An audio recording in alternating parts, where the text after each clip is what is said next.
I grew up with a single mom of 5 kids. Her husband died when she was pregnant with me. The older I became, she started drinking, started drugging. She was never I never grew up with any abuse or anything like that. She was, of anything, maybe a little neglectful.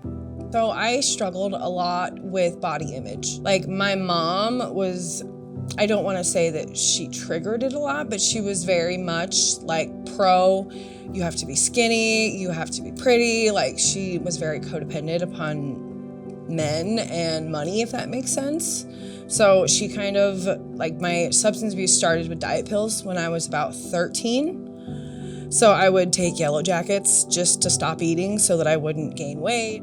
I thought maybe that would make my mom be a little more present if I was I just thought it was a me thing. Maybe she would love me more if I was skinnier or if I was prettier. I was about probably 14 or 15 when I began meth use, and then it just kind of quickly progressed up until about 2 years ago. So, I had spurts where I would get clean, I would get pregnant, I would get clean, stop.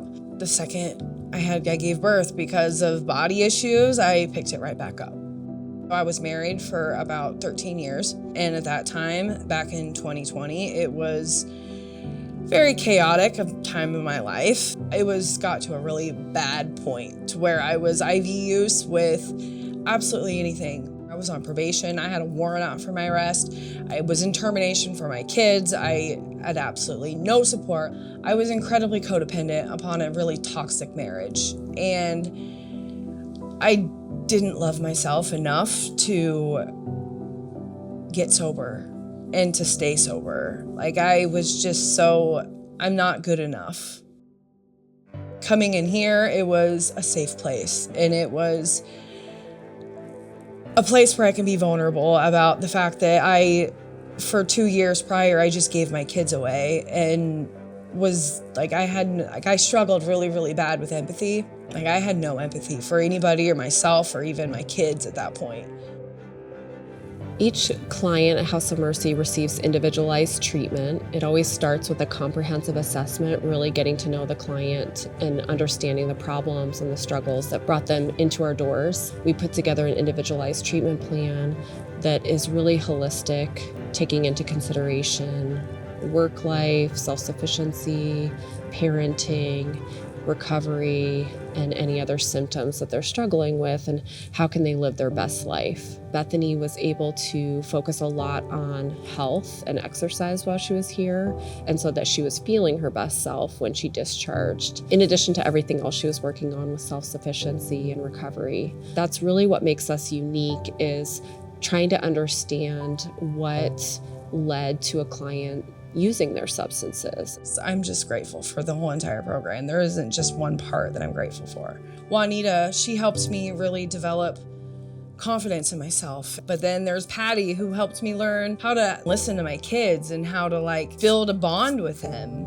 and how to just be a more compassionate person in general. And then there's Brandy, who I went to Brandy for a lot of different things. She taught me how, when I have really bad anxiety, I always carry a hair tie on my wrist, and I'm so grateful for all of it in general. Bethany has a wonderful recovery journey. Seeing her obtain employment and being able to work on her self-sufficiency and eventually move out into our recovery housing program, really saw the effects of that long-term treatment and how beneficial it could be for this family.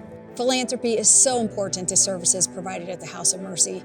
Over half of the organization's budget relies upon donations, and as a result, House of Mercy has never denied services to any client based on their ability to pay. Thanks to our community's generosity, clients receive the highest level of treatment to support their journey to recovery. Today, I have a job.